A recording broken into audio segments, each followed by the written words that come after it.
I'm Frank Romano, and they asked me to introduce this segment, mainly because I was here and had nothing else to do. 2013 is the 20th anniversary of the introduction of digital color printing with the Indigo machine. It ushered in a new era for the printing industry and changed the way we print. I go back to the letterpress days, 1959, when offset lithography was just coming in. In fact, there were articles written in 1959 that said offset lithography is only good for quick and dirty printing. And digital printing had to live through that part of their era as well. But no matter what they say, there is still going to be print in some form. I recall in the 1970s when Wang said that offices would be paperless. And of course you know that offices today are Wangless. And you even have Google telling us to go paperless. We should tell everyone to go Googleless. In any case, our conversation today is with Benny Landa. His name is his title, because when you say his name, you are talking about the future of the printing industry. So I give you Guy and Benny and a conversation about digital printing. Well, Guy, let me say, first of all, I'm really honored and privileged to have been invited to be here with you, and thank you very much for the invitation. It's our pleasure. So I want to start with the first question, and it's really my first question because, I don't know, it was about 18 months ago that somebody told me, you know, Benny Landa is coming back with a new company, new technology, and I picked up the phone and called you. And, you know, you were super successful what you did before with Indigo, not just as a company, also personally, you sold the company for sake of a round number, let's call it $1 billion, so it's not like you didn't manage to be super successful. Printing industry is not known to be very easy. Why are you coming back to the printing industry? Well, I started Indigo 35 years ago and sold it to HP 10 years ago. And frankly, I never dreamt that I would get back into printing. What happened was that I started a new company called Landa Labs, and our objective was to develop a new technology for energy conversion. I know it sounds very pretentious, but really wanted to save the planet from global warming. So figuring out a way how to get low temperature thermal energy conversion to turn heat into useful electricity seemed like a very worthy and achievable goal. We had a technology for doing it. I hired dozens of world-class physicists and chemists, and we set out to do this. And it turned out that in order to make this happen, we needed to develop nanostructures, tiny little structures that are only a few nanometers in size. To make these, we needed special nanoparticles. So we looked around the world to find people who either had them or could make them or even would undertake developing them. We failed, so we had to develop our own way of making these nanoparticles. We succeeded and had this breakthrough technology, a new way to make nanoparticles. But because, I guess, of my DNA in printing, I said, hey, maybe this will work with pigments. We tried it, it worked, and it was just spectacular. And when I saw that, I said, hey, nanopigments are the holy grail for the future of printing. I really had no choice. I had to get back into printing. And so we started Landa Digital Printing, created nanography, which we launched at Drupa about 8 months ago, and we're on the way. And frankly, I was thrilled to get back into the printing industry because I missed it, really missed it. I've been in printing my whole life, and it's just in my, you know, I have ink coursing through my veins, and I just, what is it in the industry that you miss? What's most? Is the people, the type of creativity? Well, first of all, you know, when I try to describe to people what I'm doing, I grew up torn between art and science. And in my hometown, they would talk about engineers and people. If you ask them anything about what's happening in the world or what's happening in Eastern Europe, they would fumble around looking for their slide rules and say, oh, sorry, I left my slide rule at home. That was the image I had of a technologist. And so I thought, hey, being a creative, being an artist, being a writer, being a philosopher was much more valuable to society. And when I discovered that developing technology, that there is no more creative field than developing technology. You're like an orchestra conductor. All the pieces are the software and the chemistry and the optics and the electro-optics and the electronics, and and you put all that together and it's a symphony, and that's spectacular. So, developing technology is my life, and in the printing industry, when you make machines that make art, now you put these machines in the hands of creative, gifted people, and I know you must feel the same way. Yeah, absolutely. You put software and you put tools and you enable them to make the most beautiful, stunning creations. It's a big thrill. So I love this industry. And the other thing I love about the industry is that I don't really feel that we have competitors who are enemies. In a lot of fields, your competitor's your enemy. If he's selling against me, I hate him. In this industry, somehow there's a tremendous amount of intimacy. People are competitors, but it's sort of we're sharing a mission. We're changing the world, and our enemy is the old way of doing things. That's true. And we are sort of collaborating in changing the industry. And I can't think of a single competitor who isn't a very close friend who I don't highly respect. I think it's mutual, and I love it. It's just a fantastic world to be in. I have to say, though, that our other world, nanotechnology, is also an amazing world. Because the stuff that we were doing in Landa Labs, from which the digital printing was spawned, is also fantastic. Because it's not just nanopigments. I mean, you should all realize that nanotechnology isn't just a lot of hype. Some of the stuff that we're doing is amazing for drug delivery systems, for example. We have some projects with some pharmaceutical companies, and there are whole families of new drugs that you can get to the organ that you need to get it to just by making the particles small enough to course through the veins and go through all the capillaries and get there. And that's possible with nanotechnology. And amazing new things are going to come out of nanotechnology. So my life is very full. I want to come back to the other non-print applications of nano that you're working on, but I want to stay on print for some time. So what is it that we should expect from Landa's lab on the print? We've all been in Drupal, amazing demo. What's the timeline? When are we going to see something? What is that going to be? Well, I don't know if everybody was at Drupa, but that's true. It's exciting because so I'll go back to the nanopigments. What the nanopigments enabled was a new kind of ink. This is a water-based ink, so it's green, that enables you to make images that are very, very thin, because nanopigments are very efficient absorbers of light. So you need a lot less pigment, you get much purer colors. So you get richer colors, a broader color gamut, using less materials. So now you can have a high-speed, totally environmentally friendly, economical process that produces images that are half as thick as the next as offset printing.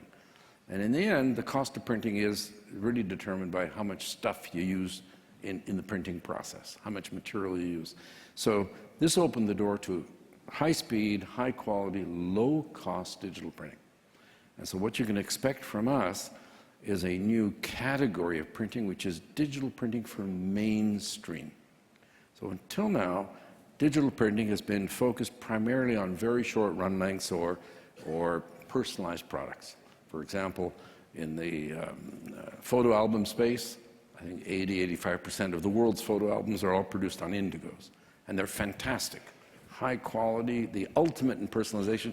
Every pixel is personalized. This is your vacation, your family.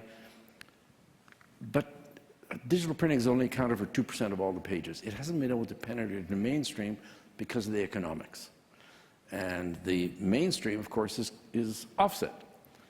Offset economics are wonderful for long volumes, high volume, because you have this investment in printing plates and in make-ready. If you spread it over hundreds of thousands of pages, it's pretty cheap.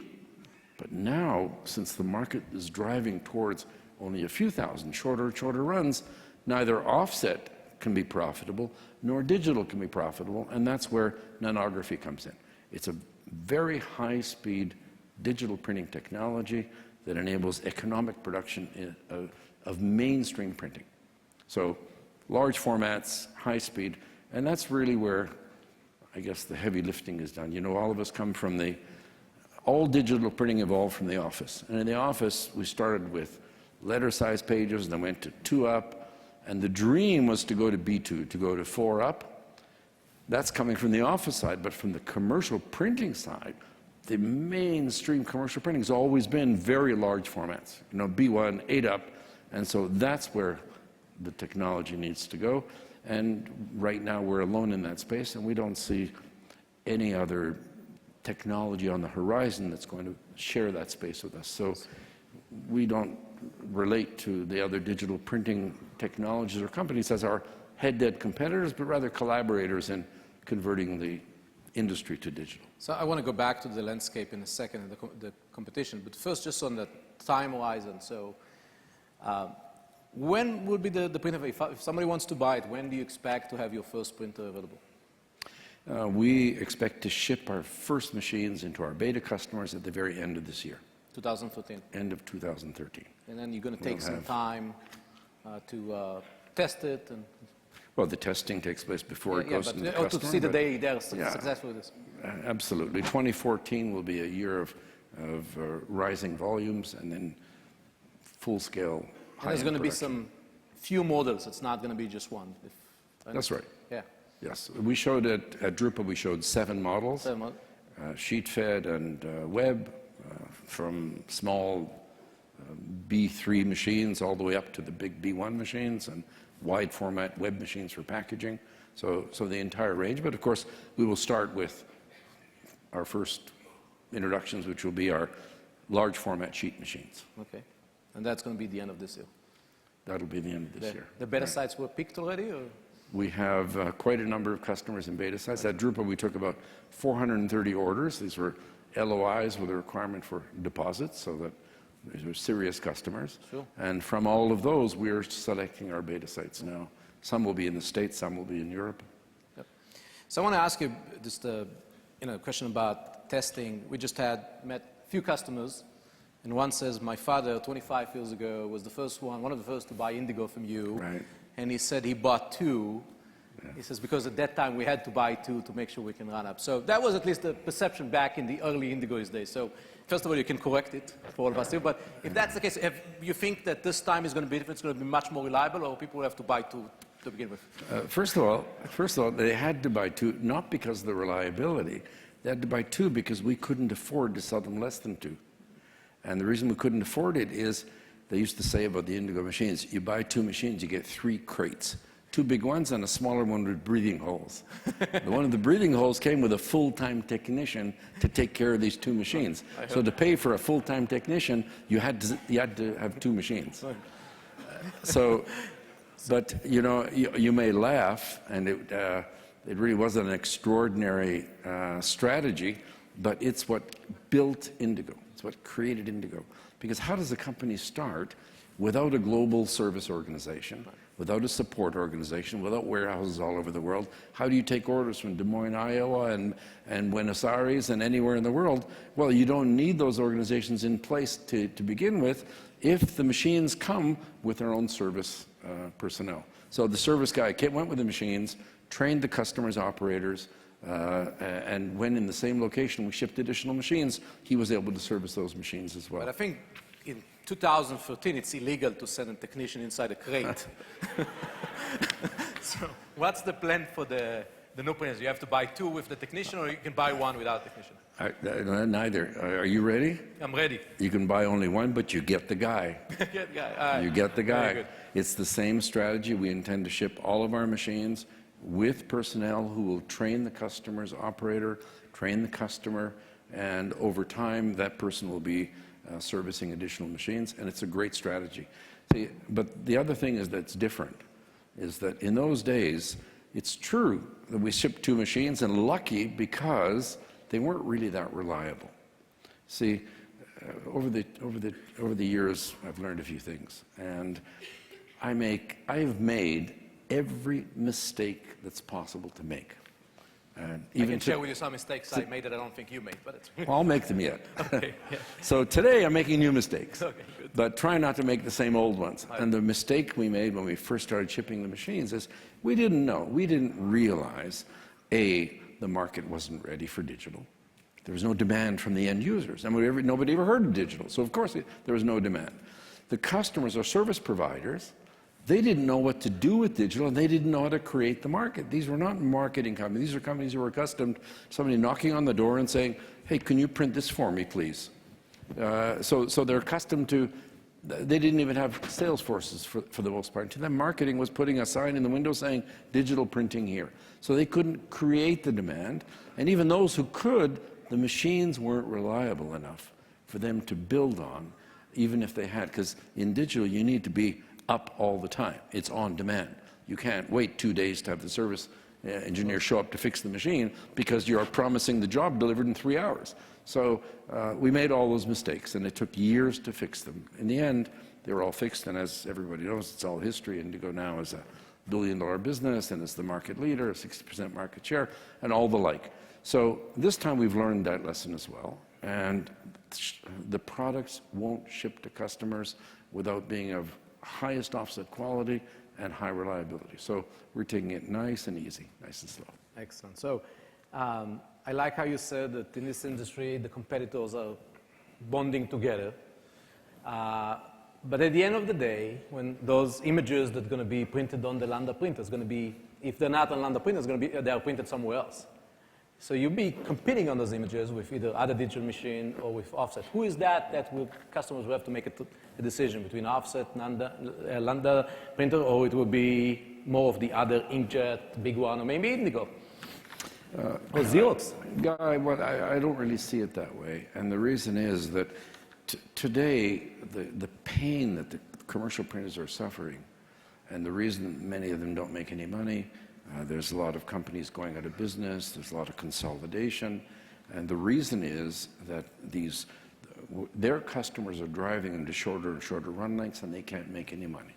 So you must say to yourself, well, if they can't make any money from short-run jobs, why don't they just reject them? They'll do only long-run jobs.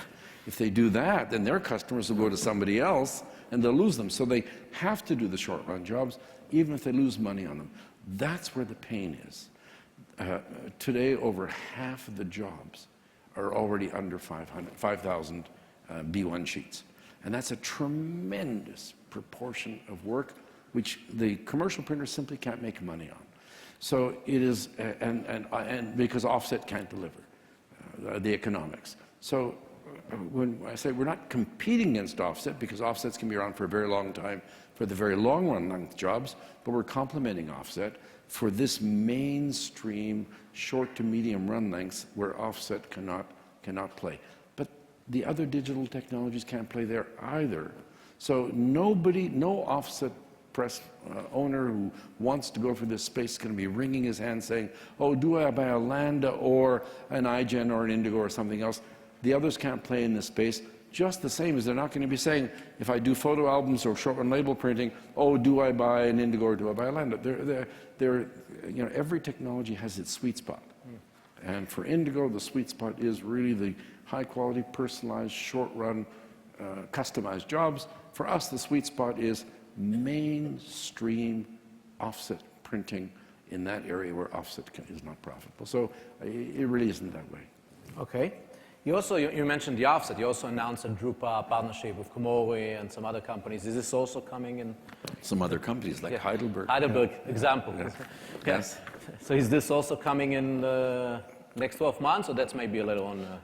Well, I can't speak for them, but I would expect that we will have the Landa branded presses in the market before our partners have their presses in the market. So you're taking a very ambitious project. Yeah. It's a lot of R&D. You have to get people to know the technology. We were all, at least a few of us went to Drupa, very impressed with the Landa booth. And so it's costing a lot of money. Is it self-funded? Are you raising money? It's going to cost a lot more money before it's become profitable. Well, the past 10 years, I've been funding it myself and loving it. But now the opportunity is really so enormous and the scale is so huge that, yes, we are in the mode of raising additional funds in order to fund this massive growth. Same thing I did last time, ended up taking in to go public to do exactly the same thing. This time I've been private and I've been public. Private's better, so we're doing it privately this time. But yes, we are raising quite a lot of money because it's just an enormous, enormous opportunity, and an individual can't fund that kind of massive operation alone. That's for sure. Let's talk a little bit about the industry. Let's talk about the death of printing. About? The death of printing, the end of printing. Oh, yeah. Frank alluded to the printless world. You know, we focus on areas of growth of printing, and I think we prove to the world that there's a lot of areas we're going very well. You and I talk to customers, their business never been better. But you know, at the end of the day, number of pages are shrinking. There are fewer players, and some pages that used to be printed are no longer printed. What do you think are we going to see a lot more of that? What's the next 5 years for the industry? Well, I think that you have to talk about the segments separately in the printing industry. Of the $800 billion value of printed goods sold, I mean, $200 billion is in publishing, about $300 in commercial, and $300 in packaging. So if we take them one at a time, I'm sorry to say, I think the writing's on the wall. Publishing, newspapers, books, directories, clearly that is going to be replaced quite rapidly by digital media. And so ignoring those two, not that there aren't opportunities in the interim as the publishing industry goes from printed media to digital media. There are many opportunities for digital printing, but those opportunities aside, yes, publishing is foredoomed to decline in favor of digital media.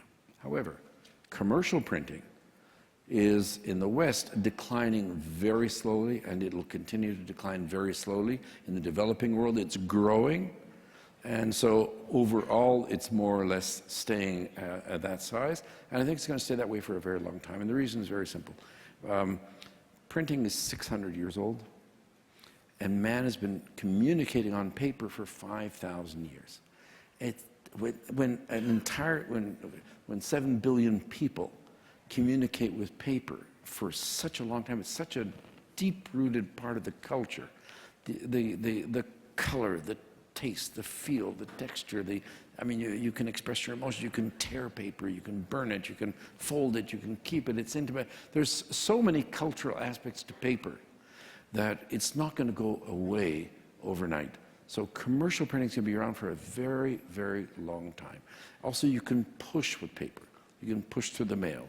You can push by handing things out. You can have brochures, flyers, things that are going to be difficult to replace with digital media in our lifetime. So commercial will be around for a very long time. Packaging. Packaging is really everything that's sold in a supermarket or a drugstore is printed packaging. Packaging is exploding. In the West, it's growing at the GDP or faster because families are shrinking, you need more smaller packages. Digital, the internet enables you to differentiate more, to target more. Branding needs to be more differentiated. So even in the West, it's growing. And in the developing world, you add to those same factors urbanization. In the developing world, when the Chinese farmers moved from the village to the city, now instead of buying their food in the open market, they buy it in a supermarket. So notwithstanding the enormous GDP growth in the developing world, especially in China, packaging grows even faster than the GDP grows. So we are going to have a world that is printed for a very, very long time. Just listen to the numbers that I just said. I said it's $800 billion, and if you eliminate publishing, it's $600 billion. If you eliminate commercial printing, it's $300 billion and growing. How many hundreds of billions does an industry have to be before it's just so huge it's over the horizon? So I don't think that we are going to see a world that is devoid of printing. Not in our lifetimes, not in our children's lifetimes. It's going to be around for a very, very long time. And cornflakes aren't going to come wrapped in digital media. No. We agree. So you touched a little bit about emerging worlds, and you said the commercial is actually growing there and packaging. So can we get the sense that you have a different strategy maybe for that market? You're going to be more focused on, let's say, China or Brazil or India or areas like that? No, I don't think so. I think that of course, the rate of growth is greater in the Far East, in the developing world, but the size of the markets are still staggering in North America and in Europe and Eastern Europe and in Latin America. So no, our focus has to be really global. I see. Maybe it's a self-serving question, but in all of that digital printing, what do you think about the importance of workflow? Of? Workflow. Workflow. Yeah, you know.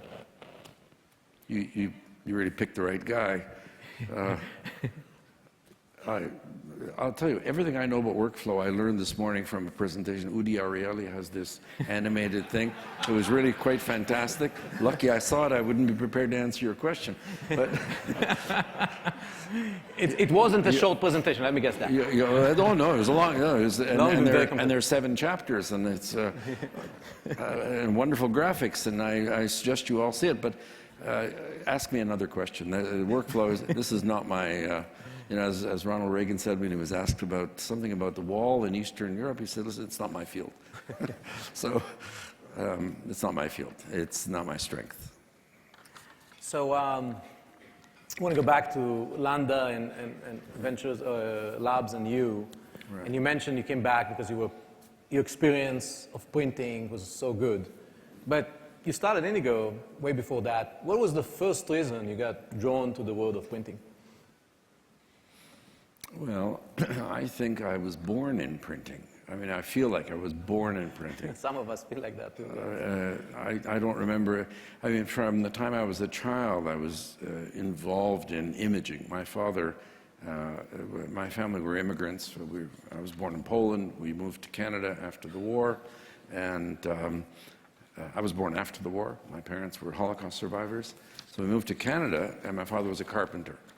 And my mother was a seamstress, and I grew up in a very poor home, but very great home, loving home.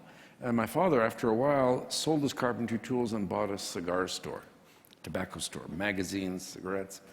And he didn't have enough money to buy the photo studio that the owner of the store had. So he had to buy it without the photo studio, and the guy used to take passport photos. And it turns out that the tobacco magazines paid the rent and the electricity, but barely more than that. So my father, who had no education, he had 3 years of education, barely spoke English. In fact, when I went to kindergarten and they asked all the kids, what did you have for breakfast? Since I learned English from my parents, I said, I had corn flakes. And laughed out of the kindergarten. Anyhow, so my father bought this tobacco store, and he was an inventor in his own right, very creative guy, great with his hands. And the basement in the store was full of all sorts of mechanical things. There were the lamps and lenses and chemicals and papers. And he invented, in the early 50s, when I was 7, 8 years old, he invented a photo booth, in which he took paper, a roll of paper, and bicycle chains and sprockets, and he built this booth. It was like a phone booth, and behind it was a dark room. With this machine, this wall, it was all fluorescent lights. And between some of the lights, he had a lens with a leather lens cap. And behind the wall, in the dark room, was the machine with the bicycle chains and the sprockets and everything. These 3 rods sticking out. One would advance the paper, one would cut the paper, and the other one would open the trapdoor to where the papers would nest for development. So this fantastic machine, and that's when I got first involved in photography. And because he really knew nothing about photography, he took direct positive pictures. In other words, photographs right onto the paper without a negative. And so it was called direct positive. And he used to open this photo booth, and he had these fluorescent lights, and people would come in to have passport photos taken, or my hometown in Edmonton was called the Gateway to the North. So all sorts of miners and uranium miners and oil riggers would come there for job applications. They needed photos, so they would come and have their photos taken. And because he didn't have a negative, every photo was an original. So he would take off this lens cap, he'd count 1, 2, 3, close the lens cap. That's a 2-second exposure on a human being. So they had to be absolutely still while they're taking this photograph. And I would help him. I had this, he would send me to the wholesaler to bring the chemicals with a label from one of the boxes. And I would bring the chemicals, and he would bring this powder that he put in this big 5-gallon glass jug, and it said stir for 2 hours. And he would sit with a stick in the thing and stir it. And so I took an old phonograph motor and put a rubber tube on it and cut the end so that it would be like a brush, a broom, and put it on the bottle and turned the motor on, and it stirred the stuff. And my father went crazy. He was thrilled with his son, the inventor. He dragged people in off the street. A policeman, he would drag anybody off the street. Look at my son's invention. So I was tied to printing and imaging from the time I was a child. And I had this fantastic example of my father, who was a great inventor, notwithstanding his educational limitations. In fact, can I tell you a little story about it? Yes, of course. So he had this machine, and he made passport photos. And then the passport office in Ottawa changed the regulations. They said, okay, the photos can now not be glossy, they have to be matte. But the only paper he had that he ever sent me to buy was, to deliver from the warehouse, was glossy. So he was a carpenter, so he took this wood vise, he laminated on the faces of the vise this rubberized fabric, he soaked the photos in vinegar to soften the emulsion, put them in the vise, pressed them for a couple of hours, that embossed them, made them matte enough, and the passport office accepted it. And then they changed the rules again. And now the rules said, instead of having just a plain photo, you had to have a frame around it, and the bottom had to be wide so you could sign a signature. So a white frame. Now, how do you do this? No, you have a negative, and you have what's called a light box. You have these metal shims that mask part of the negative, and then you just put paper on top and you expose it, so you end up masking the frame, because it's a negative, where it's masked, it ends up being a white frame. But in his case, these are all originals. So, and it's direct, how would he make a frame?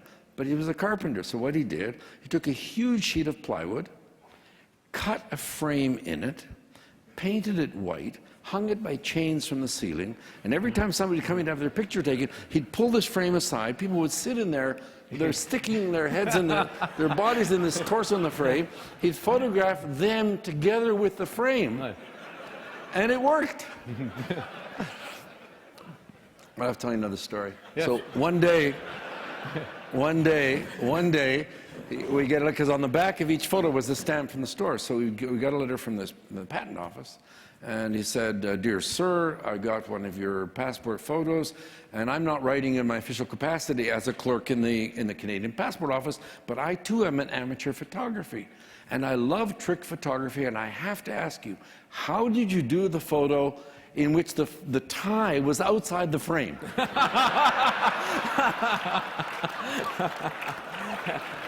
Before Photoshop. Yeah, so I grew up in this environment. You know what I have to tell you? That was 55 years ago. And I look back on my life and I say to myself, you know, I'm not a religious person. But somehow, when I look back on how I started with my father in this story, and what I did in my life, what I do to this day, I do what my father did. Take images without the need for intermediates, for films and for plates, go directly from the image to paper. And that's what we do. And it's as though, you know, we all think we have a free will and we decide what we do. And somehow it seems that, you know, there's somebody guiding all this. Otherwise, how is it possible that the loop would close in that way from the time I was 8, 9 years old until now? It's extraordinary. Extraordinary, indeed. So if I look at those stories, including the tie outside of the frame, yeah. How is that bringing you to start a company like Indigo? Oh, I started Indigo for totally different reasons. When I was a student, I mentioned I was torn between science and technology. It really tore me apart. And art, science and art. Sort of science and art. between humanity and pumps, you know, mechanics, and it really tore me apart. And so I went to see a friend of mine, a much older man, told him my story, and I said, because when I was studying physics and engineering at university, and was bored to tears, and I'd go home and I'd write stories and poems. Then I switched to psychology and literature, and I found myself in the perception lab doing flash experiments on perception in the eye. It was just a torn youth. I just didn't know what in the world I wanted. And so this guy said, "Hey, Benny, I know the answer. Study filmmaking." I said, "Filmmaking? What's it?" "It's technological, it's communicative, you can influence the world, you can influence society, it's creative," and all this. So I went to study movie making, discovered I have no talent in that, but I did get a job in a microfilm research company, and that opened my eyes. Suddenly I discovered nirvana for me, that technology and art are one and the same, and it's the most creative thing you can do for me. So I loved that, started a company in England, it went public, became the largest European micrographics company. I ended up with a little bit of money, so I moved to Israel, started Indigo, and managed to fund Indigo for the first 6 years. And what I wanted to do with Indigo was develop color copiers. Well, there was no market for color copiers, so we started developing black and white copiers. And so for the first 6 years, we worked on developing photocopiers. And I have another story to tell you if you want in that context. No, absolutely. That's the right time to tell stories. Oh, you want to tell a story? Yeah. Okay, please. so how do we start in photocopiers? Well, we had this technology which I developed in England for microfilm, and we started developing a photocopier. And it was a black and white photocopier, and what I really wanted was to get a customer. I wanted to get a client, somebody who would want this thing. So there was an American company called Savin Corporation. In those days, it was an independent company, and their chairman of the board was a guy named Paul Charlap, an amazing guy. And I tried forever to try and get him to come and see us. Finally, we convinced the guy to show up. He came. We had like a dozen employees, a 3,000 square foot place, and we had all sorts of things. We had early versions of word processors and printers and scanners and documents, all sorts of fantastic stuff. He absolutely loved it. He went crazy. He thought it was the greatest place. And I thought for sure he was going to say, "Hey, Benny, let's do business," and he left. And I wait a week, 2 weeks, 3 weeks, a month passes, and finally he calls me on the phone. I'm in Israel, and he says, "Benny, I really loved what I saw. I've booked you and your wife a suite at Claridge's in London next weekend. Will you join us?" So I said to myself, "Wow, a week with the Charlaps in London? Of course we'll join you." So I brought my wife, and he brought his lawyer. He told me the story of Sav and the history with Ricoh, and he never wants to be dependent on Ricoh again, and he wants somebody to develop the next generation of copiers. That's us. I was blown away. I said, "Sure, that's terrific." He said, "Oh, the only thing is you have to move to America." I said, "Well, you know, Paul," so I talked him out of it. He said, "Okay, we'll give you a short R&D contract. Here are the terms." We negotiated the terms then and there on the spot. His lawyer and he and I. I go back to Israel. 2 weeks later, the phone rings. I never had a lawyer, of course. 2 weeks later, the phone rings. The guy says, "Benny, contract's ready. Come to New York. Let's sign." I come to New York, walk into his office. There he is. The same lawyer sitting in the chair. Paul hands me this document. He says, "Here's the contract. Read it. Let's sign." I said, "Sure, I'll take it. You know, I'll get a lawyer. We'll talk." No. Read it now. Let's sign. I said, "Wait, what do you mean? Read it now? Right here?" So, yes, read it. So I'm sitting there. They're both glaring at me, glaring at me.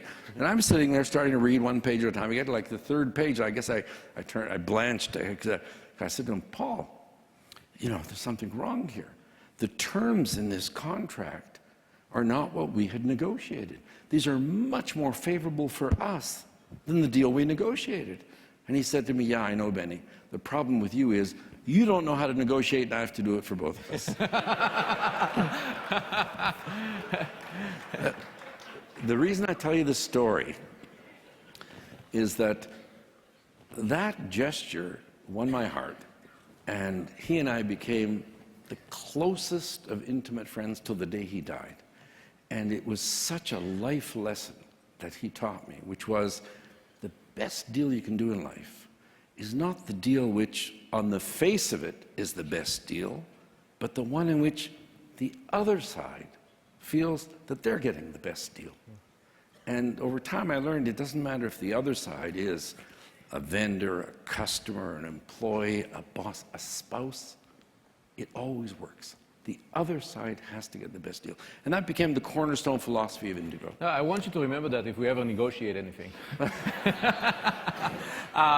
But so that's remarkable. So how is that, again, where is Indigo in all this story? How did you move to? Yeah. So we started developing copiers, and for the first 6 years, and they were our client, and I funded it, and they participated in part of the development. And after 6 years, we had this breakthrough of electro ink. And I said to him, and I said to our guys, hey, you know what? Copiers are terrific, but if this magic ink can replace toner in photocopiers, maybe it can also replace ink in printing machines and make offset printing digital. And then we switched, we abandoned copiers and started developing the world's first digital offset color printing press. That took another 10 years. So this is like from 1983 to 1993. So for all those 16 years, except for the money I had at the beginning, this company had no investors, no venture capitalists, no government funding, no loans, no grants, no products, and no revenue. But other than that, it was a great place. Great. So how did we finance 16 years of R&D? The most amazing thing happened. When we were developing these copiers, you know, the core technology was this liquid ink copier process. But because it could enable you to do copies at 100, 120 pages a minute, and in those days, copiers went like 15, 18 pages a minute, we had to develop enabling technologies. How to scan documents at high speed, how to feed documents at high speed, how to feed sheets of paper at high speed. And then over the years, as the copier industry learned to make their machines faster and faster, every one of these companies stepped on our patents. And because the patents were very strong, patents are like a minefield. If you step on one, you pay a price. And so every copier company in the world, Xerox, Ricoh, Mita, Minolta, Canon, Kodak, every copier company in the world became an Indigo licensee, and something in every copier was made under license from Indigo. That brought in $200 million in license fees. That's what took us to the launch of the ePrint 1000 in 1993. And then you ran Indigo all the way to 2000, I think? Or? Till 2002. 2002 when you sold it to HP. So, and now I've done the same thing again. You spent my own money developing the next generation, and now we're seeking additional funding so that we can take it further. My guess, you're not going to sell it to HP in 10 years. But pardon me? You're not going to sell it to HP to 10 years. But no, I don't think so. But you're going to run it for, so is this the game plan? You're going to take it public at some point? You're going to run it, you're ready to run it for another 10 years and maybe sell it? Or? What else am I going to do? I mean, this is my life. Yes, I'm going to run this business. I love it. Thankfully, I'm back in the printing industry, and this is the game. I want to tell you, can I tell us your story? Sure. This is to remind me something. So just before that, I was on the phone with a billionaire in Silicon Valley. Everybody, you know him, and he's in the real estate, and I asked for his advice on tiles printing because we print on tiles and construction. So he's really helpful. And the guy is, we don't pay him anything, and he's given us a lot of great advice. And I said on the phone, I said, look, I'm really appreciate all the time that you spend helping EFI understanding construction. And he says, hey, Guy, it's either that or completing my Sudoku. I'd rather help EFI. So I kind of find the answer similar, but it's interesting. So 2002, you sell to HP, and right. You go, I think you invest in a few companies, you took your money, you took some time off, started Landa's Lab. I didn't take time off. Okay. Weekend off. No. Okay, wasn't even a weekend. Okay. We're going to get back to this. I'm going to challenge you on this time. Anyway, so you disappear from the printing industry at least. Right. And then you're coming back 2012, 2015. Right.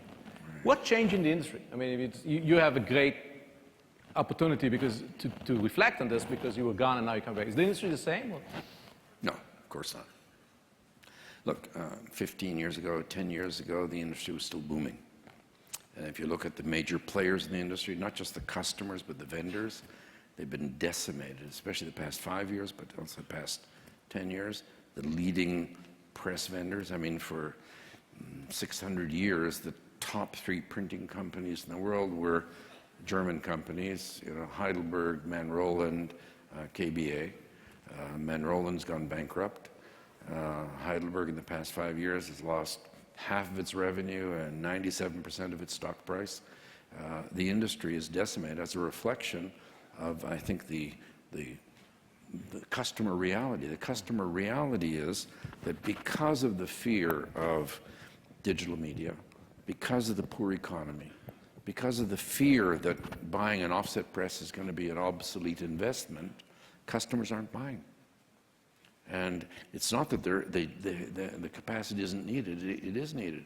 If you look at the decline in the total number of pages, which has been very small, compared to the extreme decline in the purchase of printing presses, there's been this enormous gap created. So there's tremendous potential for printing presses that are viable, that can print profitably. But at the same time, people spending money on other things, some on software, which we like, workflow, ask Udi Arieli, on things that print on carpets or big boards and so on. We see it in our ceramics. Ceramics, labels. So it's maybe it was just shifting, like we talked about the window of opportunities. Or maybe just people don't spend anymore on Walkman; they spend on the iPod.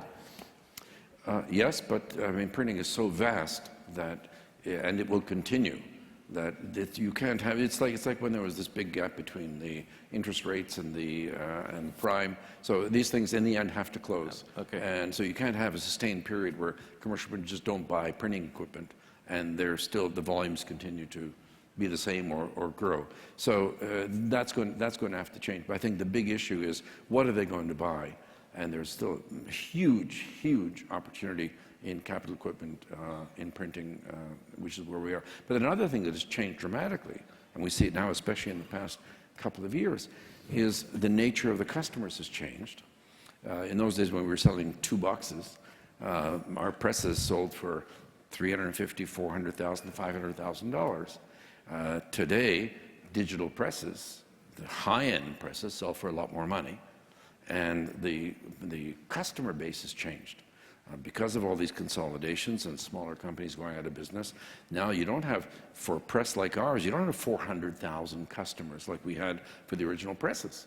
Now you have fewer commercial printers, and today we know who all these customers are, because they're counted in thousands or perhaps a few tens of thousands, not hundreds of thousands. So that has had an impact on the way you want to market. We've recently seen HP, Heidelberg, Agfa, Xerox, and Landa all announced that they're not going to be showing at IPEX. It's nothing to do with IPEX. It's to do with the way in which the industry is evolving. You don't go to an open-air market to meet bluebirds who fly in the window. You know all your customers. There are better ways, and I think your event here is one of them, better focused ways of communicating with your target customers than going to just a general open-air fair, especially when these international fairs. Nobody can afford to have these fairs, major global trade shows, every 2 years. Just is not going to Do you think we're going to see continue. Continued decline of that? We will see Drupa show to, well, I think there's a decision to do a show to Drupa. We will see more than 5 years of Drupa. We see more decline in shows. And yes, and you will see a lot of out of the box marketing approaches. The way we communicate with all of our customers, for example, we have 400 and something customers from Drupa who've placed orders for these machines, and we communicate them through digital media, through social media, Skype, internet. I mean, just the way in which you relate to customers and communicate with them. We have a fantastic team that's leading that, and it works very well. And things are changing, and we have to keep up with these changes. One of them is the way in which the customers and the vendors meet and interact. I see. So, I want to go back to something you mentioned when you started the Landa Labs. Your goal was not printing, and you still have some applications that are non-printing. Oh, yes. I mean, what are the most exciting things you think you can do with your technology outside of printing? Well, the core breakthrough that we had was this way of making small nanoparticles. So that's been a key for the energy conversion. Now, don't hold your breath. We're not going to have products in this field of apparently free, endless, boundless energy for a few years yet. We've been working on it for 10 years. We have a team of like 60 scientists, brilliant guys working on it. The good thing is everyone are believers and we have seen signs of life. It'll take another perhaps 5 years before we actually have a product that can do something useful from thermal energy extracted from the environment. So that's a dream. That is a fantastic direction, and it's keeping us all awake at night. But there are some other spin-offs. For example, drug delivery, which is a very exciting spin-off.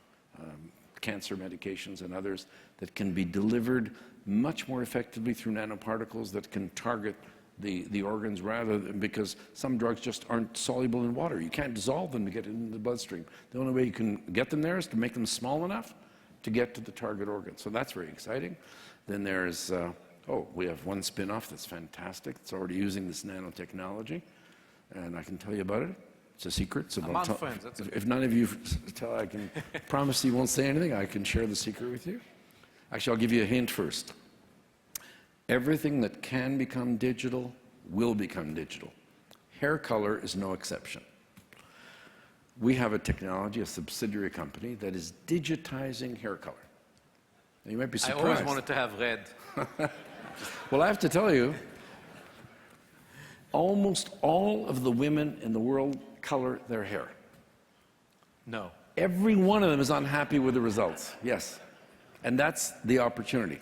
Digitizing hair color is going to totally change the hair color industry. And this is not something that's in the distant future. Within this coming year, 2013, you're all going to hear all about it because it's a very big deal. You're taking industrial printing to the next level, I'm telling you. I'm gonna. And nanotechnology is useful for other things, for catalysts, for pyrotechnics, there's huge opportunities for nanotechnology, and that's what we specialize in Landa Labs. Very interesting. You may get some deposits tonight for the hair coloring. Great. Yeah. So I want to switch a little bit from printing just to what you see in the world. You know, there's a lot of talk about global economy. Is it the worst behind us in Europe, in the world, the US? We like the drama recently, so who knows what's going to happen with our debt and deficit and all of that. What do you think is going to happen in 2014 as far as global economy? Why don't you ask me about workflow?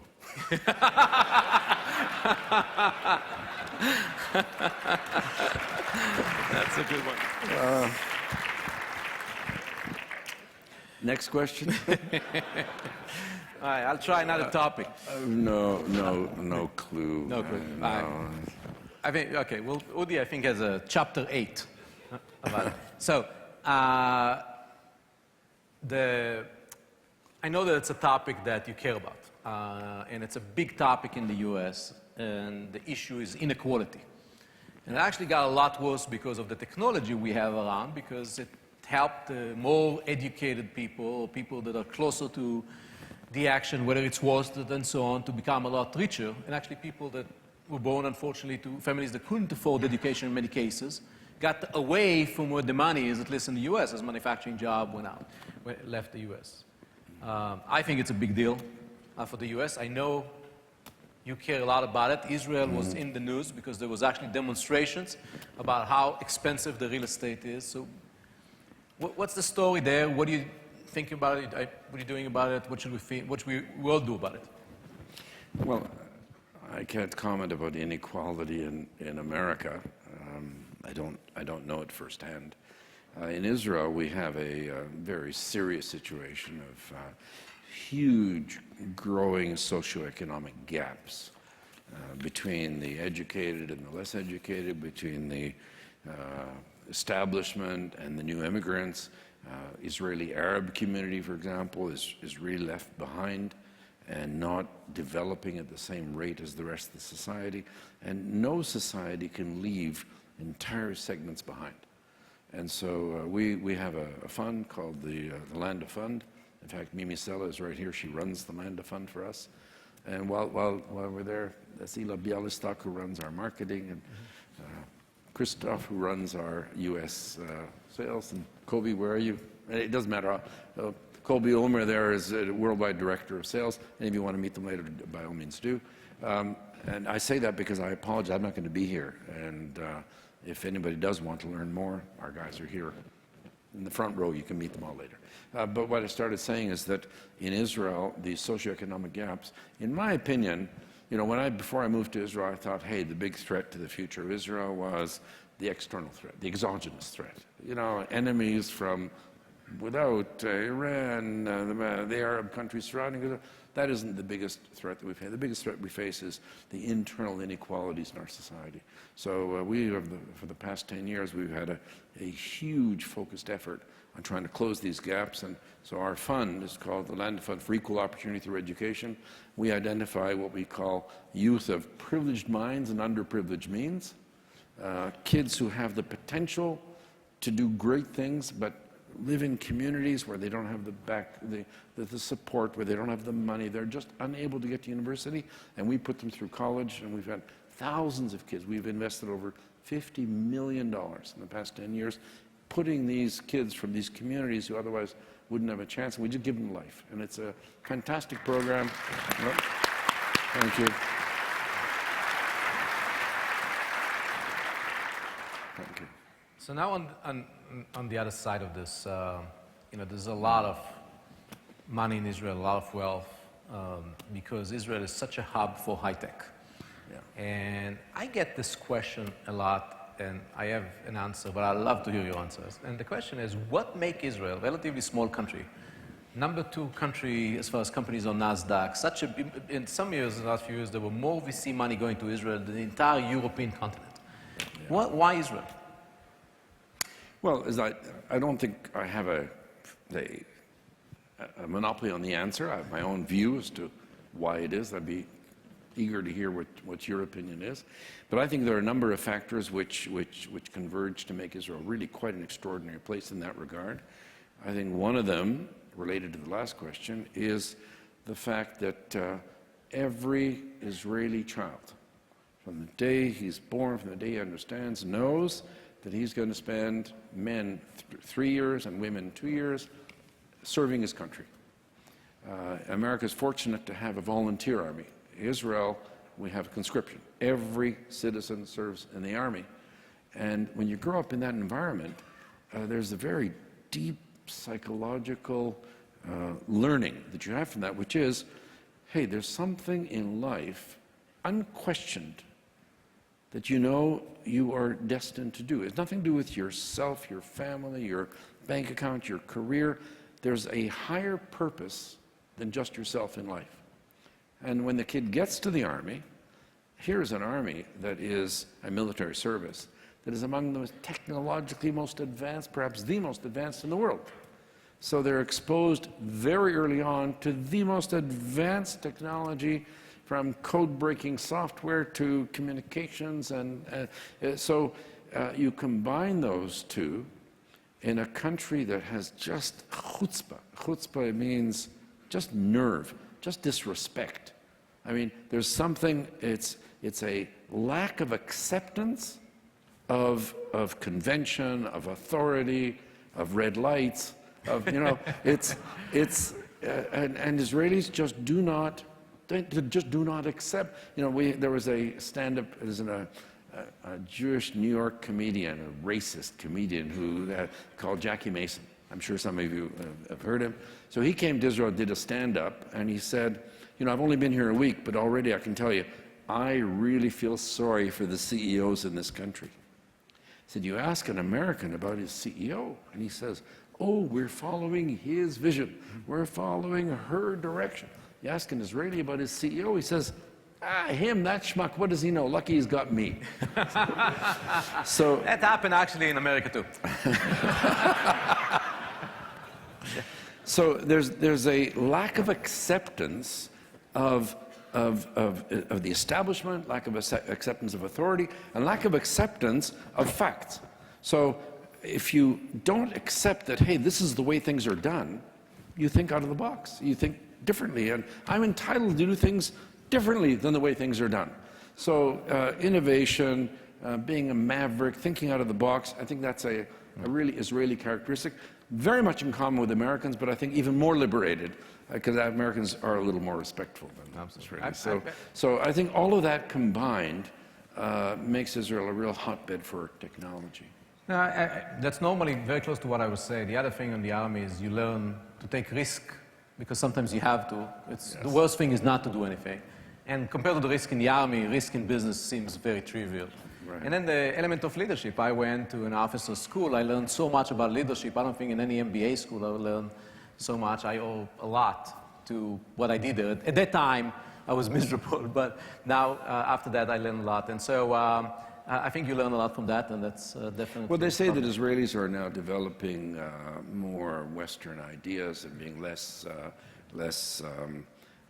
altruistic. In fact, they say about Israelis, they're willing for their country to give up their lives, but no less.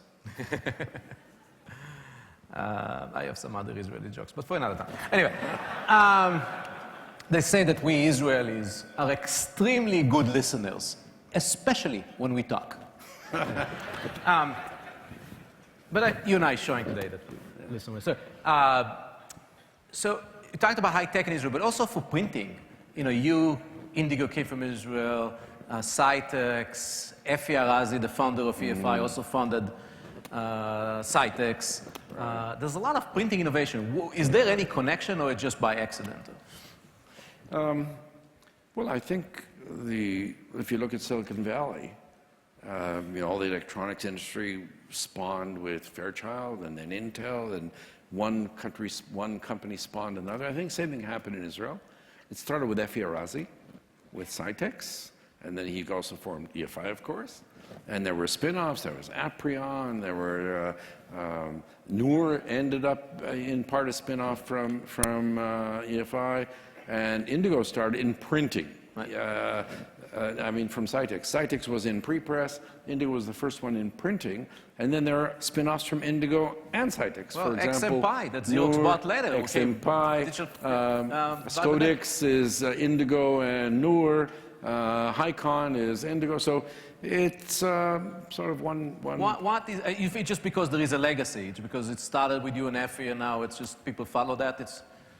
Yeah, I think it's just a natural evolution of the way in which it works that way everywhere. Yeah. If you look in northern Germany, there's one area where all the flexo cylinders are done. Yeah. They're just one after the other, all the little villages, one beside the other. They're all come from one part of the world. There are a lot of industries like that. So this hotbed in Israel is printing.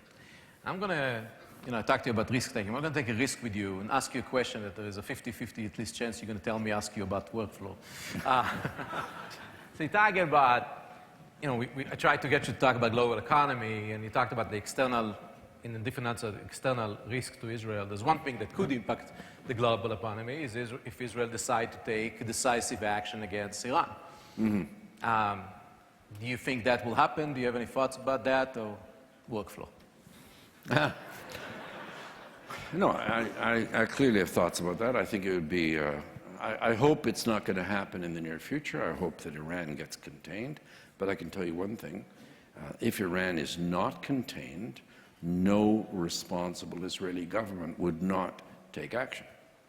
I mean, Israel was born of the Holocaust, and there's no Israeli government. One thing the Jewish people have learned, which is when a despot threatens you, and he writes in a book in 1933, in Mein Kampf, this is what I'm going to do, you take him seriously. And when a despot says, I'm going to wipe you off the map, all I need is the weapons to do it, you must take him seriously. So I hope the world takes Iran seriously and that Iran is stopped from developing a nuclear weapon. But one thing is absolutely certain in my mind, if the rest of the world does not stop Iran from developing a weapon, Israel will. And so, saying if we know that Iran has a weapon, we should assume that the attack is imminent. It's a matter of survival. You cannot know who could, with the history, the recent history, I mean my family's history, and with the history the Jews have had in such a situation, who in the world could ever take a chance and say, oh, he's bluffing?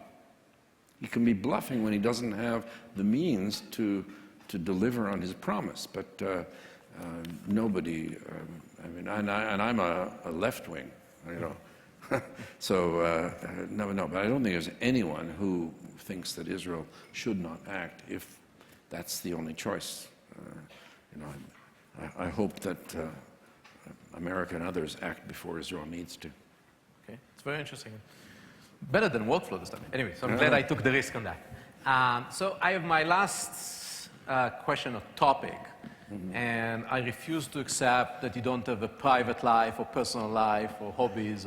So we want to talk more about Benny Landa. So do you have any hobbies? What do you do when you don't think about nanotechnology?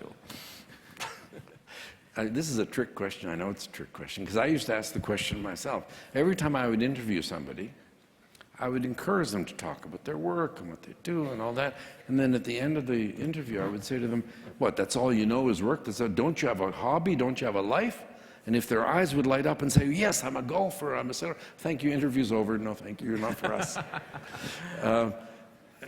Because I regard myself as the coach, the team coach.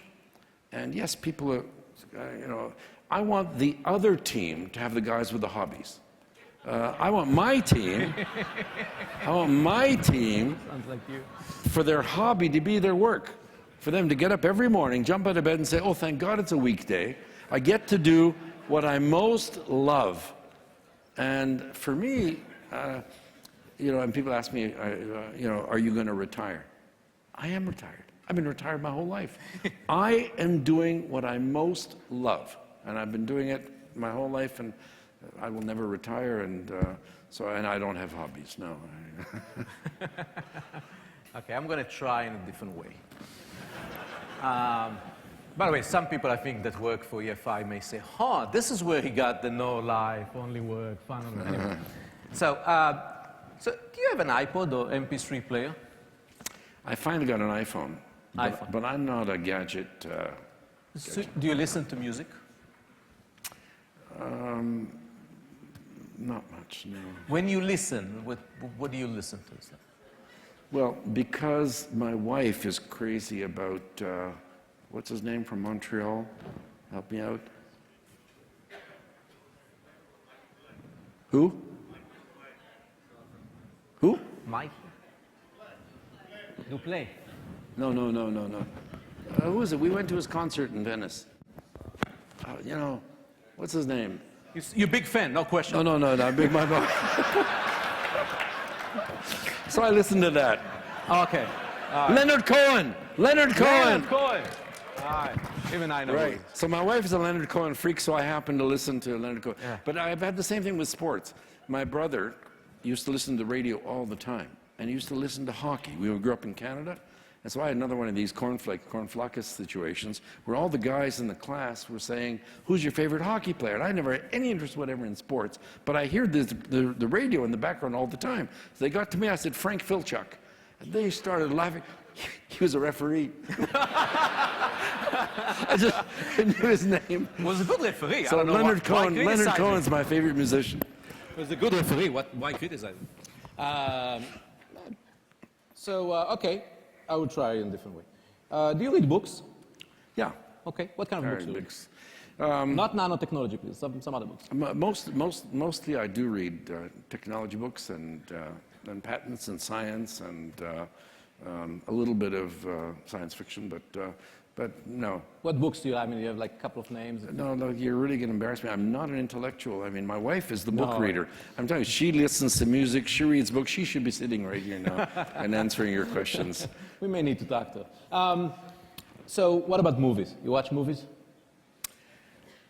The last memorable movie I saw, some of you may remember this, it was in the late 70s, called Debbie Does Dallas. You know that movie, anybody?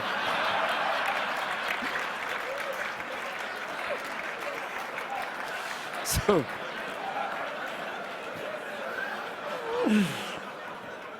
okay. You got any? Okay. Workflow. Okay. So tell me something. Got any more great questions? No. Do you have a lawyer? I do have a couple of lawyers. Thank God they're here. I did not ask. Anyway, so no, it's fantastic. So you do have a hobby. That's okay. All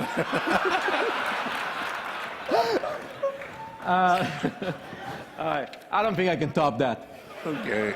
So, Benny, I know you came from Israel, and I personally know how far that is. And you go back, and we cannot be more delighted to have you here. And Thank you please very come much. back to connect. And thank you very much. It was fantastic for all of us. So thank you very much for your time. Thank you all so much. Thank you. Thank you.